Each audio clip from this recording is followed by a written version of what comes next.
What's up, guys? Yet another rescue mission stream, 2 in one day. Although I don't know if you can call the one we had this afternoon much of a stream, but welcome everybody. We are live on the 4 platforms: YouTube, Facebook, Rumble, and X. Joining me tonight is attorney Matt Wilk, who, as did I, watched the proceedings in the Kalamazoo County courthouse this afternoon in the Karamo.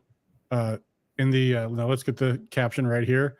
The KGOP et al. V. Sabrina Pritchett Evans et al. Case, I think is what it is. Right, exactly. And hold on, let me make sure I got my Rumble chat pulled up here. Okay, yeah, I got my Rumble chat here too.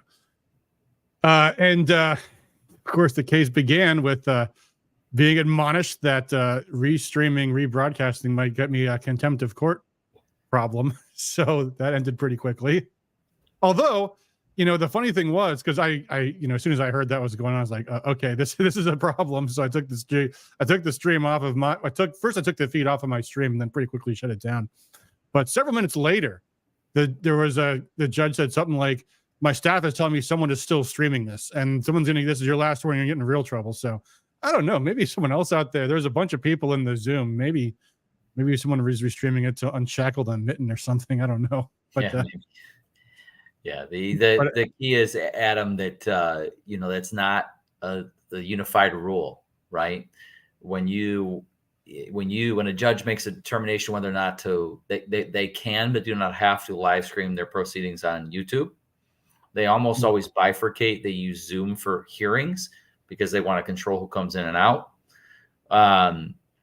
And they often do not, there's no, it is a public hearing, right? So what they'll do at times is, the mass media will find out about the hearing, contact the judge and say, Judge, we want to live stream it. Do you need us to file a motion to do so? And sometimes they say, yes, file a motion. Sometimes they say, yes, we don't need it with a motion. Sometimes they say, no, we don't want to do it. And then you have to figure out how to fight that if you want. But this came up when we were working with the Lucas Gerhard defense team, and me and several far more popular internet streamers wanted to have live streaming coverage of his trial, and these other streamers were also attorneys themselves, and a lot of them put in requests to the courthouse about streaming it, and they said, well. And I think Lucas's attorney said to me, based on their review of the rules or the relevant, the relevant rules and everything else, that they can't just deny you for no reason. And part of the thing is, a lot of the reason why we have all these courthouse rules about cameras is because cameras in a courtroom can be very intrusive and distracting for parties, distracting for judges, distracting for juries. Because typically, historically, you meant having a TV crew in there with a big old camera. And so you can see why that would be. But of course, now these days, people have, as you say, the court has its own live streaming service. So we asked I want to say the Kent County Court, and they basically we tried to get a live stream, then they're like, no, there isn't one. But then we talked to someone about could we stream in the Kalamazoo case? And someone's like, yeah, here's the Zoom link, go ahead. And when we tried to zoom in the Kent County case, a court staffer says, who are you? And I said, I'm media. And they're like, oh, you can't do this. You go use our YouTube channel. In this one, there was no comments. The chat was disabled. Nobody asked who I was. So just like, oh, here I am. So.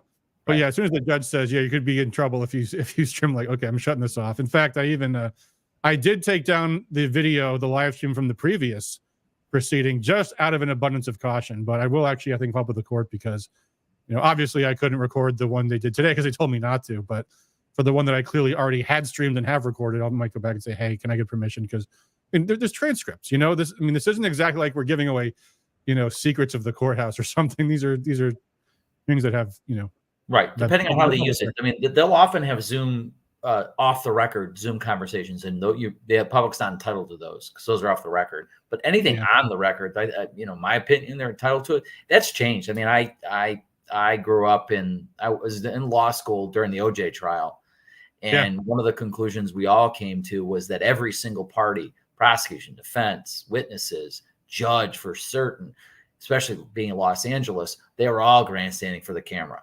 And it sort of pushed back the kind of federal courts do not allow cameras in them at all. Some appellate courts do, some don't. So yeah, it's hit or miss. And I just remember Rosemary Aquilina just grandstanding through the whole Larry Nassar thing, and just ridiculous, saying dumb things because she was angling for a higher position. And lo and behold, as soon as she got out of the trial, she was dangled as a potential Supreme Court justice. And although that's a partisan position, so a partisan judge grandstand, it's not wise. That this judge wasn't doing any of that. But yeah. Well, we nevertheless they didn't continue to stream. They didn't kick me out, as the Kent County courthouse eventually did. So I did live tweet the thing, which, as far as I can tell, is not illegal. Perfectly fine. Yep. So we can go through my notes, but the first and Jason Mickelberg says well, I don't know if we want to start with the end. Maybe we should. Spoiler alert: TRO was not given, but the real KGOP should have a peaceful convention because, exactly, because the other party is not going to be at it, so they'll have their own convention in wherever the heck location they want to. Of course, the issue is going to be when they have the district convention, where, as I think Matt DePerno pretty much indicated to the judge, they're not going to get a fair district convention. And I don't know what your thoughts are on this, because, obviously a judge is not going to have understanding of the ins and outs of party politics, even if they're, judges might be political creatures to some extent. But I know when I got involved in politics, even still, learning the ins and outs of party conventions was a process that took years to understand all the procedural issues and things. And of course, the problem is that congressional district is, in fact, let me pull up the map of it. They're in the 4th district, I believe. Yeah. So there's many other counties in that district. Ottawa County, I know because they keep talking about it. But several others. And I don't know. Did you think, the 4th district includes most of Kalamazoo County, a little bit of Calhoun County, all of Allegan County, half of Ottawa County, and it looks like I want to say a little bit of Berrien County, and I think Van Buren County. So so it covers a lot of turf. And what were your thoughts, Matt, on, did DePerno do counsel for the plaintiff, Matt DePerno? Did you think he did a good enough job conveying to the judge that districts are not the parents of counties, and the state's not the parent of the district? Okay, so let me back up for a second so that the listeners understand. The standard for a TRO is something substantially higher, temporary restraining order, than what the standard is for an ultimate trial. Okay, to receive a temporary restraining order, which is to say to the parties, one of the parties, you can't do X or Y pending what's called a permanent injunction hearing. That's the adult of the child that is a TRO. But to say stop before the trial is all the evidence is collected, reviewed, and finalized, that's a higher standard. One of the parts of the standard is you have to show something called irreparable harm. Okay, for example, a TRO is almost never given in business cases because there's only financial damages at stake, and financial damages are by definition not irreparable. So it's a pretty high standard. So Matt DePerno had to try to convince the judge that what was going to go on at convention was irreversible. Okay. Right. And I think that's a very hard road to hoe. I don't think that was possible. This judge isn't completely clueless and would just take whatever he said as face value. So wait a minute, if you have two competing conventions, what about this makes that irreparable?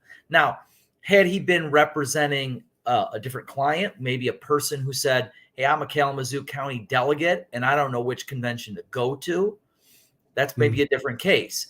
Yeah, that goes to, I think the issue is that you're effectively asking all of the precinct delegates in Kalamazoo County to reach a legal conclusion based upon the fact that they may or may not have access to, and therefore determine which is the right or wrong convention to attend. Exactly.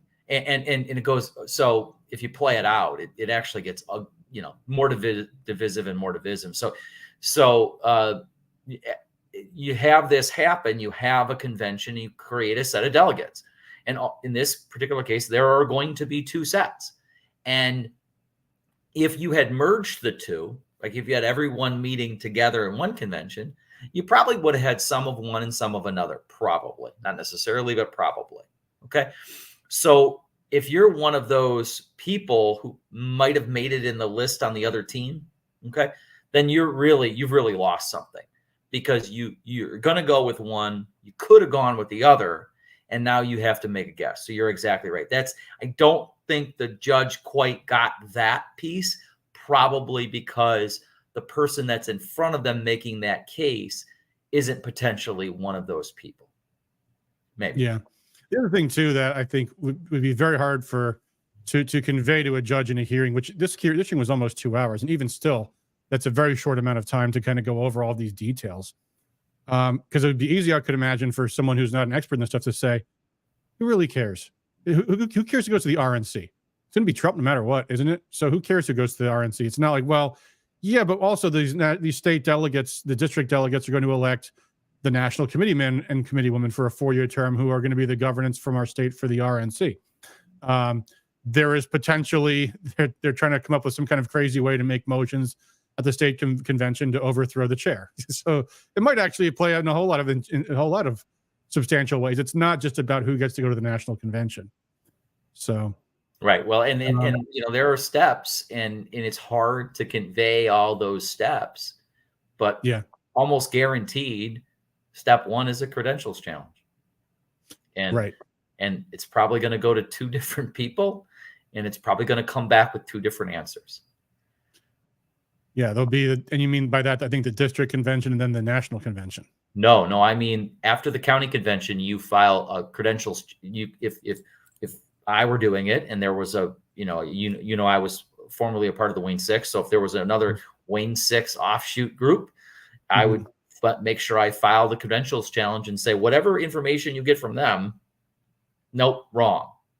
Right. And I would expect them to do the same. And then ultimately, somebody at the state has to make the determination which one is correct.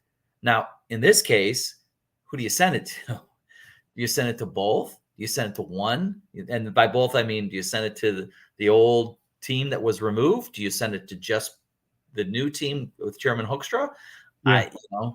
Do you send it to both? What result do you get? Whose decision matters? I think when you carry it forward, we'll talk about that in a second. When you carry it forward to the next thing, I think that's where it gets really sticky and ugly. Yeah, the RNC, exactly.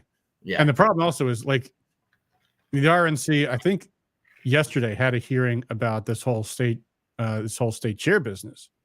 And I am sure they're doing their due diligence on this. There is at the RNC, the convention, the Republican National Convention, a credentials committee. And I know they do have to take that job very seriously, those who become members of it. But at the end of the day, probably going to be like, who cares? Who cares who we see from Michigan, right? Well, no, they'll that is their exclusive purview, and that's dead set on what right. That is dead set on what the Heitmanis case really did say, is that the RNC gets to make the call who gets the RNC. So play it forward, right? Play it forward to the district convention. They send a group of people, and somebody files an objection saying no, and the RNC will have presumably by that point made a determination on the chair, and maybe you can get very weird results out of that, right? You can get no one being seated. Sometimes they do that. You can get them taking, however many people, if it's the same number, whatever it is, 3 people with 3 alternates, and they say, sorry, 4th district, you kicked out your largest county, so the people you picked don't get to go, and the people that were suggested whatever credentials challenge do get to go. And that's a completely legit result. And I mean, in a close case, it could impact the race for RNC committee man and committee woman. Yeah. Where this group took one set of votes and voted for this person and put them over the edge. This other group took another set of votes and voted for this person and put it over the edge. There's all kinds of difficulty in connection with that. Yeah. So Jason asks, what happens if the RNC weighs in?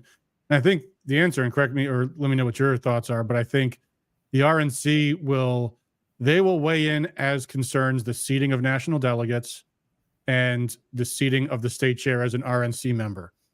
That doesn't mean that they decide who the state chair is for the purposes of what goes on in the state of Michigan. That's going to be probably up to the courts to decide sooner or later. The courts may lean into that decision and say, well, the RNC says this, and certainly the attorneys are going to say the same thing in the Kent County case, for example.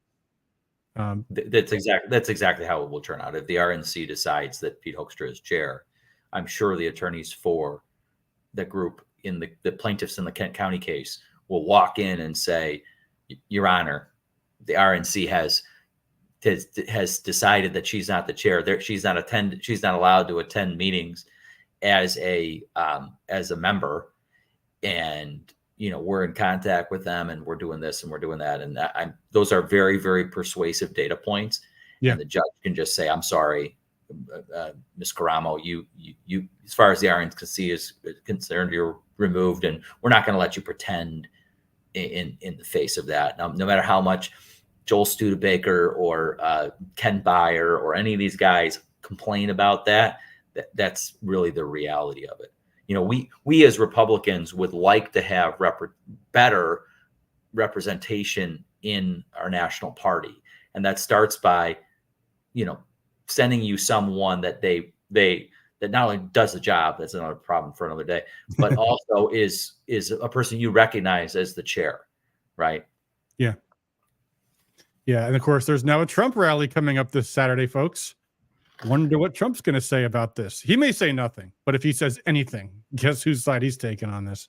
Yeah, there was an allegation that I think by the former disbarred attorney that the call had never happened or something like that. I was literally in the hallway when it happened, when the second call happened, and the person who received the call was waving their phone at me, and I'm like, what are they waving the phone at me for? It was my eyes aren't good enough. I couldn't read who the call was from. It was from President Trump, confirming what he had said, which is he supported Pete Hoekstra.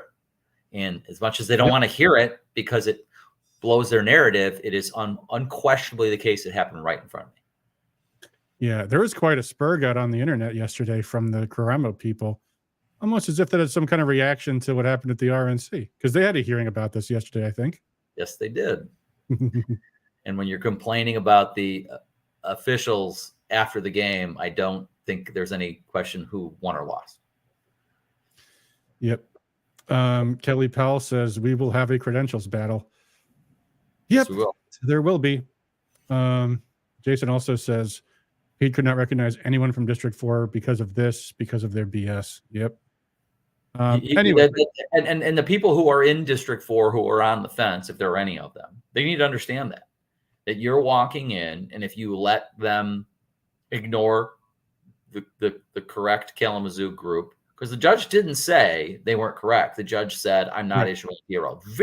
Let's clarify that some more for everybody, because you outlined how a TRO is a much higher burden. But basically, I think what the judge's position was that he articulated at the end was, you're asking me to rule on this case before I've heard all the facts. And this is something a judge might only normally do if they're pretty well persuaded that they know how this is going to go. Because that's that first thing is the case likely to succeed on the merits? Right, correct. And if the judge isn't comfortable saying, I'm pretty sure I know how this is going to go, then he's not going to do that. And I think also to an extent, I don't know how much genuine interest the judge really has in this. I think his inclination is, I don't want to be involved in this, basically. Well, the judges generally do that as a general rule. Okay, so if you have two disputants, the first thing they're going to do is send you to arbitration, mediation, discuss it, work it out, because any resolved solution is better than a judge mandated solution as a general rule. What they will do from time to time is the judge will say, okay, here is my position on this one issue, and now would you like to go work it out? And that happens a lot. They don't like to get involved. They certainly don't like to get involved in politics. But the issue here, and I didn't hear a lot of merits discussion from the judge when I was listening to it. I heard a lot of harm discussion. So likelihood of success on the merits, sure. Irreparable harm. And so at least when the judge was questioning at DePerno, he was asking again and again, sort of, what's the harm? How is the harm permanent? Yeah.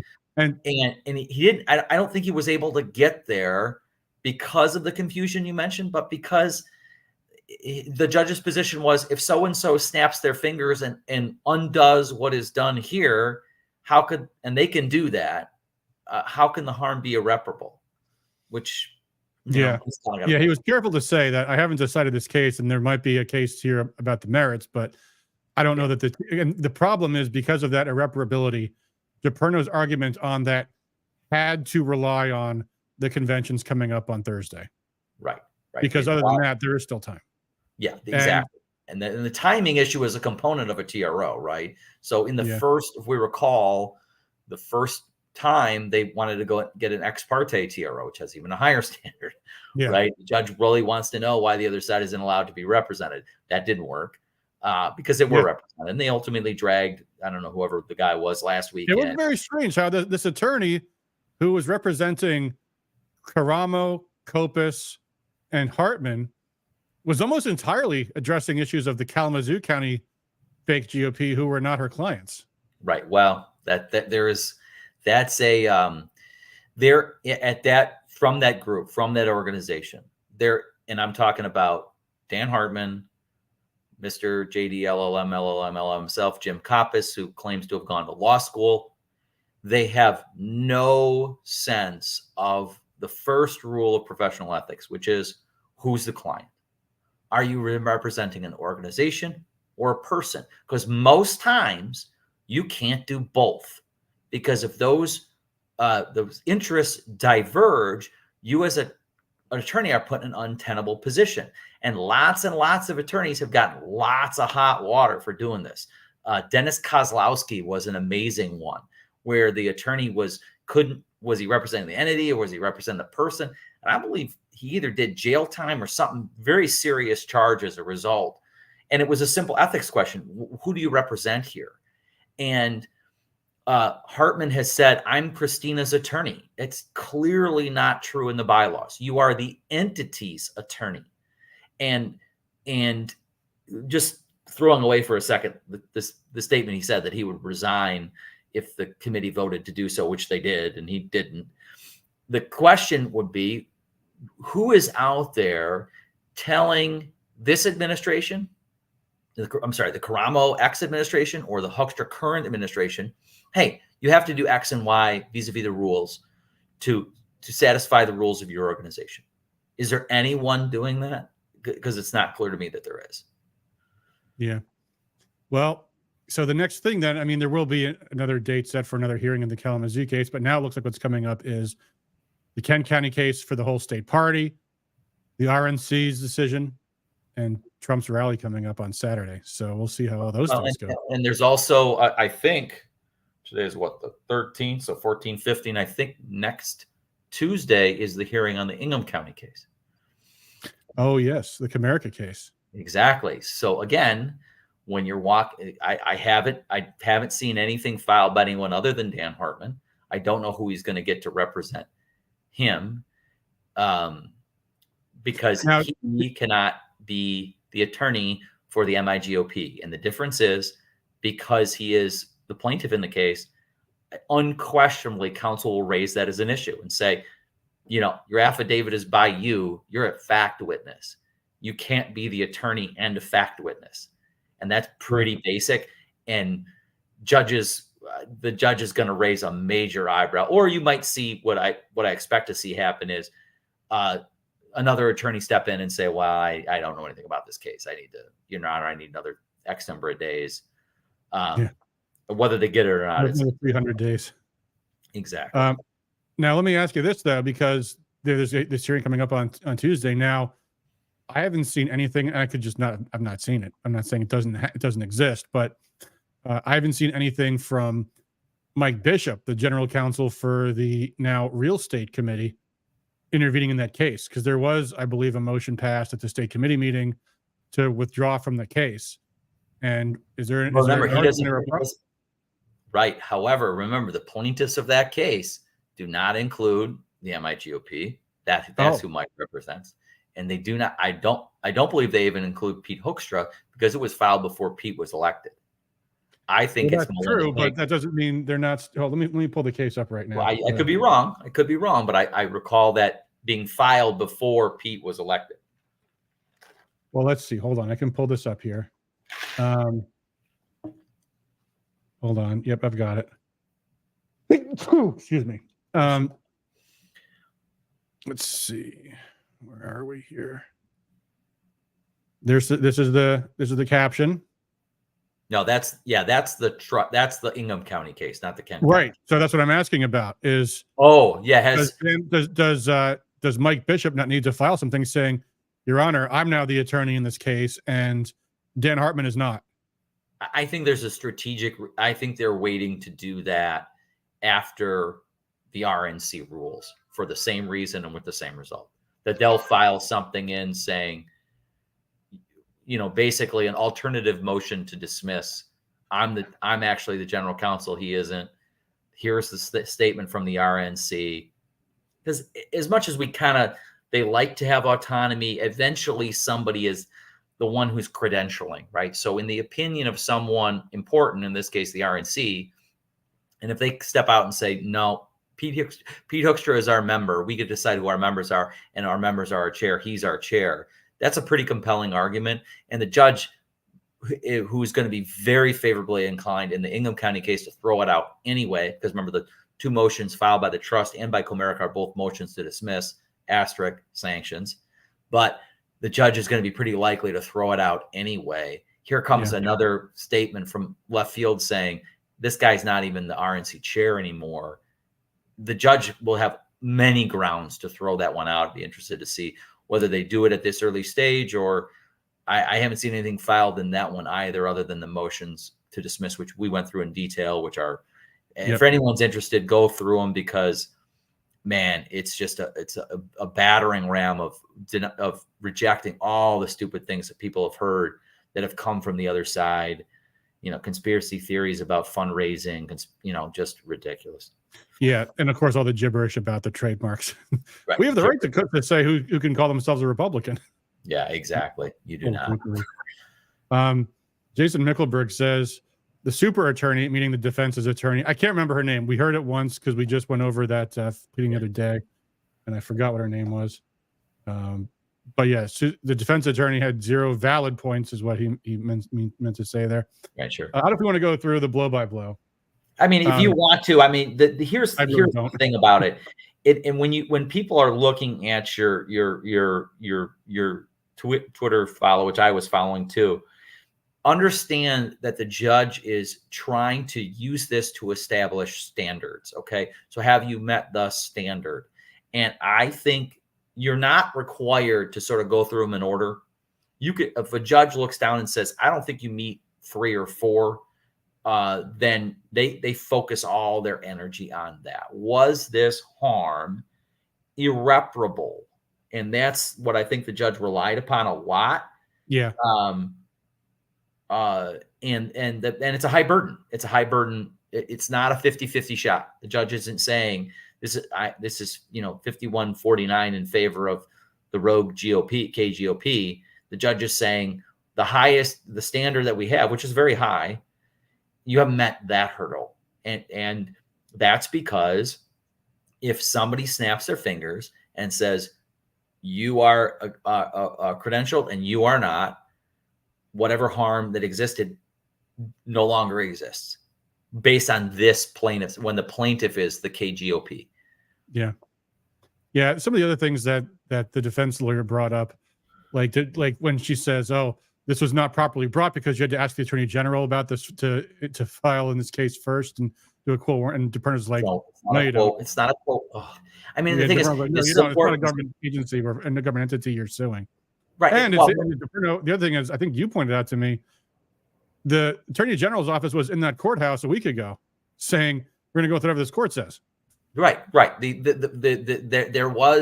There's a different, I think that you mentioned quo warranto, which I just wish people had a clue. So quo warranto is an action to say you hold your office inappropriately. Okay. Yeah. So election, I was involved in one, Northville Public Schools school board. We had a tie vote. We had a recount, remained a tie vote, and the conservative, the one conservative on the board, was winner through like a draw of the hat. And everybody's favorite Democratic election attorney, Mark Brewer, not only attended the recount every single day, query who was paying his bills, but he also filed an action. So what you have to do is you ask the Attorney General. You say, Attorney General, this person is holding an office and they shouldn't. Will you investigate? And you cannot sue until you've done that. However, a school board is an elected official. Right. A government entity, not a private party. A precinct delegate is not. And this is very, very hard for some precinct delegates to understand. You are not an elected official. I'll phrase it this way. Where did you file your campaign finance filings? You didn't, because you're not an elected official. What is the process for recall? There isn't one, because you're not an elected official. The clerk handles an election for precinct delegates at a primary as a courtesy to the parties. That's pursuant to state law. They're excluded from everything. You are not an elected official. Okay. So all those things, like I bet the question was, isn't this subject to Open Meetings Act? Right? Well, no, it is not. It's not subject to Open Meetings Act because you're not an elected official. Yeah. So misconception that should be dispelled. Jason, you're right over the mark there. Almost seems like Dan Nessel was running our party, so I would say it. Wow. Mark Ashley Price says local GOP chairs are better anyway, which is the greats, Vance Patrick and Jody Brown. Christine Grislieb says, when do we expect to hear the RNC's decision? Last week? The date keeps changing. It's getting very close, though. I think I was given a copy of the filings. I'll be very generous. The filings that were provided by one of the two parties to the RNC, and I'm laughing because they're simply laughable. That there were grammatical errors, spelling errors, the facts didn't fit. There were outright lies. It just nonstop. And when you're running a political campaign, I get the concept of, deny first, lie first, get past the finish line. I get it. That's what happens in politics all the time. This is a political organization and not a political race. So when people do that and then it bounces back and hits them in the face, they can't be surprised with what happens. So I looked at it. I know the submissions were, I think, Monday. Maybe the hearing was Monday. Maybe the hearing was today. I don't know, but I would expect an answer soon. Yeah. My opinion, so. Jason says, since campaign finances were just due, the fake KGOP should have just filed theirs as well then. Well, this came up in the hearing a couple of times. It's kind of circular reasoning because their explanation was, well, that's because we don't have our articles of organization. And we don't have them because the Bureau of Elections wouldn't recognize us. The Bureau of Elections won't recognize us because we're still waiting on this case to be determined. So, right. And it's completely fabricated. And, there's a process by which you can file like an I don't know. They didn't do that either. They didn't file a statement of organization. They didn't attempt any of it because they don't expect to win. And they don't expect to win because they know they were thrown out lawfully. Their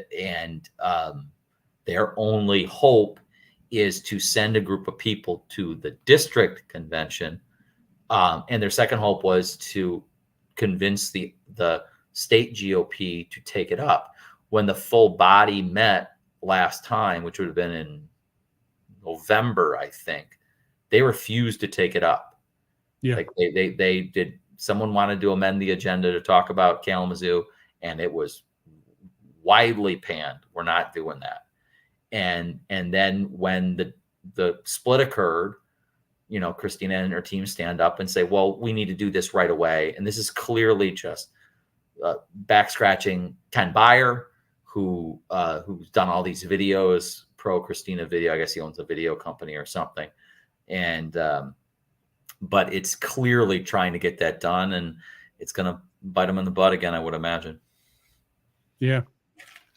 Well, I think short stream for tonight, folks, because I personally still have county convention prep to be involved with, and there's plenty of work to do there. If you want to see the blow by blow, go to our page on X. Just go to here. I'll put it on the screen so y'all can see. Let me do it this way. Let's see if this pops up. Yeah. Twitter.com/rescue_Michigan. You can see the whole blow by blow here, but I think we just gave you a pretty good summary. So a TRO today would have been better, but also not all that unexpected. And either which way, case is far from over. There's still just means it's going to proceed. So because they didn't get the case dismissed, that's for sure. That's correct. Mark Ashley Price says, I agree with Mr. Matt Wilk. Precinct delegate is a political party position, not an actual government public official. Yep. There you go. All right, folks. We will have a stream possibly after the conventions on Thursday, meaning not Thursday night, meaning like Friday. Otherwise Sunday. And Jason says, so I should not make reservations for Huntington Place. Well, good question, Jason. I wouldn't necessarily do that. Yeah. Now, if you are in the 4th district, you may, and you're in Kalamazoo County, you may attend a proper convention with Kelly Sackett where the Sabrina Pritchett people are not going to be at it. You might easily get to be a state delegate. And, well, the district convention might not recognize you, but that doesn't mean you don't want to be a delegate and have the ability to make a credentials challenge, seeing that you were disenfranchised improperly. That there is precedent for that. Yeah. Mark Ashley Price, I'll go to the 13th congressional district on Thursday for the county convention. Yeah, the Wayne 13th, I assume you mean there. Yeah, it's the big 13th. It's both. And I'm gonna give a little. Thursday? You mean this Thursday is both? They are both. They are both a county party and a district party. So I think they're having both inside Wayne County. Okay. Because they're inside Wayne County. There, as you know, an organization in Wayne County that is not a county party. So if somebody has the Wayne County Republican Committee in their head as a county party, ask where is their convention on Thursday. They don't have one because they aren't one. It's either the Wayne 6th, the Wayne 12th, or the 13th. Yep. Patty P says, thank you for live tweeting the hearing. Sabrina Pritchett Evans says, not true. The judge was only hearing the injunctive relief today. He said that many times. That's what we said too. What's not true? It was not injunctive. It was the temporary restraining order, but yeah, that's what we said. So anyway, well, watching. On that note, thanks guys for tuning in. Thanks for I Do for Liberty. We'll talk again very soon.